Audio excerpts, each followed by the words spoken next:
আসসালামু আলাইকুম প্রিয় দর্শক, চলে এসেছি নতুন আরেকটি রেসিপি নিয়ে। আমার আজকের রেসিপি টক মিষ্টি ঝাল চালতার আচার।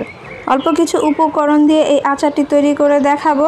আর এই আচার একবার তৈরি করে রাখলে অনেক দিন পর্যন্ত সংরক্ষণ করতে পারবেন। যারা একদমই নতুন তাদের জন্য খুবই সহজ হবে আমার আজকের এই রেসিপি।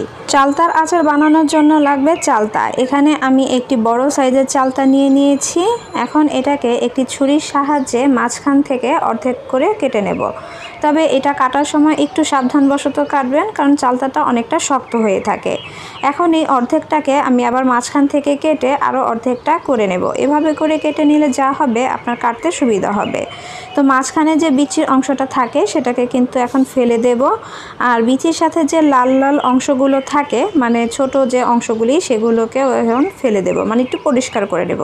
তারপরে এর যে ছোট ছোট পার্ট থাকে সেগুলোকে আলাদা করে নেব। আর এভাবে করে কেটে নিলে কিন্তু আলাদা করতে অনেকটা সহজ হয়। মুখের কাছে যে শক্ত অংশটা থাকে সেটাকেও এখন আমি ছুরির সাহায্যে কেটে ফেলে দিচ্ছি। এখানে একটা কথা বলে রাখি, যারা ছুরির সাহায্যে কাটতে পারবেন না তারা চাইলে কিন্তু বটি দিয়েও খুব সহজে এটা কেটে নিতে পারেন। তো এর উপরে যে শক্ত অংশটা রয়েছে, মানে সবুজ যে শক্ত অংশটা, সেটাকে আমি কেটে ফেলে দিচ্ছি। চাইলে আপনারা রেখে দিতে পারেন।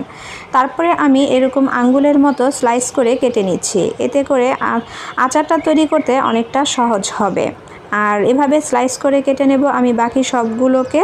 তবে আবারও বলছি, এটা কাটার সময় একটু সাবধানবশত কাটবেন। চালতাটা যেহেতু একটু শক্ত, তাই হাত কেটে যাওয়ার সম্ভাবনা থাকে। হ্যাঁ, ভিতরের অংশগুলো কিন্তু নরমই হয়। এর উপরের অংশ মানে চামড়ার অংশটা কিন্তু ফেলাবার কোনো প্রয়োজন নেই, এভাবেই রেখে দিতে পারেন। তো আমি এখানে কিন্তু কেটে নিয়েছি। তারপর এটাকে ভালো করে ধুয়ে তারপর পর্যাপ্ত পরিমাণে পানি দিয়েছি সিদ্ধ করার জন্য। এখন এর মধ্যে স্বাদমতো লবণ আর 1 চামচ হলুদ গুঁড়ো দিয়ে দিচ্ছি। এতে করে চালতার যে কালো যে দাগটা, মানে কালো যে কষ, সেটা কিন্তু বের হয়ে যাবে। তো এইভাবে আমি এখন এটাকে সিদ্ধ করে নিচ্ছি। প্রায় 10 থেকে 15 মিনিট পরে এটা কিন্তু খুব সুন্দরভাবে সিদ্ধ হয়ে গিয়েছে। আর এর মধ্যে কিন্তু কোনো প্রকার পানি নেই। আমি আপনাদেরকে একটা দেখিয়ে দিচ্ছি এটা কত সুন্দরভাবে সিদ্ধ হয়ে গিয়েছে। এখন এটাকে রেখে দেব কিছুক্ষণের জন্য ঠান্ডা হওয়ার জন্য। তো ঠান্ডা হয়ে গেলে আমি একটি চপিং বোর্ডের উপরে এটাকে নিয়ে নিচ্ছি। আর একটি হামানদিস্তার সাহায্যে আমি এটাকে ছেঁচে একদম থেতো করে নিচ্ছি। আপনারা চাইলে পাটাপোতাও কিন্তু এই কাজটা করে নিতে পারেন, তবে আমার কাছে এটা সহজ মনে হয়েছে, কারণ দাঁড়িয়ে থেকে এই কাজটা করা যায়। এরকম থেতো করলে যা হবে, এই চালতার ভিতরে মশলা যা দেওয়া হবে সেটা কিন্তু সম্পূর্ণ ভালোভাবে প্রবেশ করবে। আর এভাবে থেতো করে আমি তারপরে আপনাদেরকে দেখিয়ে দিয়েছি, এরকম হয়েছে, দেখতে পাচ্ছেন। এখন চুলায় একটা প্যান বসিয়ে দিয়ে প্যানটা গরম হলে এর মধ্যে দিয়ে দিচ্ছি 2টা শুকনো মরিচ, 1 চামচ মৌরি, 1 চামচ আস্ত ধনিয়া, আর দিয়ে দিচ্ছি 1 চামচ পাঁচফোড়ন দিয়ে এখন এগুলোকে খুব ভালোভাবে একটু ভেজে নিতে হবে। চুলার আঁচ লো টু মিডিয়ামের মাঝামাঝি রেখে 2 মিনিট ভেজে নিলেই কিন্তু এটা সুন্দরভাবে ভাজা হয়ে যাবে। তো এটা ভাজা হয়ে গিয়েছে। এখন এটাকে নামিয়ে তারপরে আমি এটাকে ঠান্ডা করে ব্লেন্ডারে গুঁড়ো করে নেব। আপনারা চাইলে পাটাপোতাও গুঁড়ো করে নিতে পারেন। চুলায় আবারও একটা প্যান বসিয়ে দিয়ে তাতে 1/2 কাপ পরিমাণ দিয়ে দিলাম সরষের তেল। আর সরষের তেলটাই দিতে চেষ্টা করবেন, কারণ আচারে সরষের তেলটাই খেতে কিন্তু বেশ ভালো লাগে। দিয়ে দিলাম 2টো শুকনো মরিচ আর একটি তেজপাতা মাঝখান থেকে চিড়ে দিয়েছি, 2টো দারচিনি, 2টো এলাচ, এলাচের মাথাগুলোকে ফাটিয়ে দিয়েছি, এতে করে সুঘ্রাণ বেরিয়ে আসবে। আর দিয়ে দিচ্ছি 1 চামচ আদা রসুনের পেস্ট দিয়ে এটাকে এই সর্ষের তেলের সাথে খুব ভালোভাবে ভেজে নিতে হবে। 2 মিনিট ভাজার পরে দিয়ে দিলাম 1 চামচ সরিষা বাটা। এখানে আমি সরিষাটাকে আগে থেকে বেটে রেখেছিলাম, এখন সেটাকে দিয়ে দিলাম। এই সর্ষের তেলের সাথে এটাকেও 2 মিনিট আবার ভেজে নিতে হবে। আর সুন্দর একটা স্মেল বের হবে এই পর্যায়ে। তখন এই পর্যায়ে দিয়ে দিতে হবে থেতো করে রাখা চালতাগুলো, দিয়ে এই সর্ষের তেলের সাথে খুব ভালোভাবে মিশিয়ে নিতে হবে।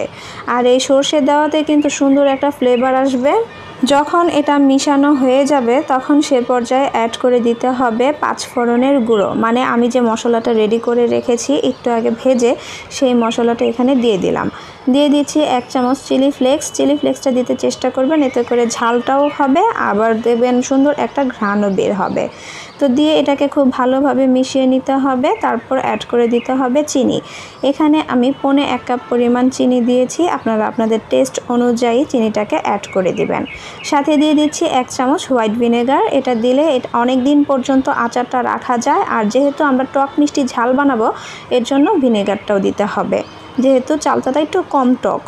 আর ভিনেগারটা সেরকমভাবেই দিতে হবে যতটুকু আপনি টক পছন্দ করেন সেই অনুযায়ী ভিনেগারটা এখানে অ্যাড করে দিবেন। তারপর এটাকে খুব ভালোভাবে চালতার আচারের সাথে মিশিয়ে নিয়ে 20 মিনিটের মতো রান্না করে নিতে হবে। 20 মিনিট পরে আমি আপনাদেরকে দেখাচ্ছি এটা কিন্তু রান্না করা হয়ে গিয়েছে। আর বরাবরই আমি চুলার আঁচ মিডিয়াম রেখে এটাকে রান্না করে নিয়েছি। এখন আমি আপনাদেরকে পরিবেশন করে দেখাচ্ছি। এটা কিন্তু আপনারা অনেক দিন পর্যন্ত সংরক্ষণ করে খেতে পারবেন, আর খেতে তো অনেক মজার হয়েছে। বাসায় একবার এভাবে করে ট্রাই করে দেখবেন, কেমন হয়েছে কমেন্ট করে জানাতে ভুলবেন না। তো আজকে আমার রেসিপিটি আপনাদের কাছে কেমন লেগেছে সেটাও কিন্তু কমেন্ট করে আমাকে জানিয়ে দেবেন। রেসিপিটি ভালো লেগে থাকলে প্লিজ একটি লাইক দিয়ে ফ্রেন্ডস অ্যান্ড ফ্যামিলিদের সাথে শেয়ার করে দিবেন। আর আমার চ্যানেলে নতুন হলে চ্যানেলটি সাবস্ক্রাইব করে পাশে থাকবেন। সবাই ভালো থাকবেন।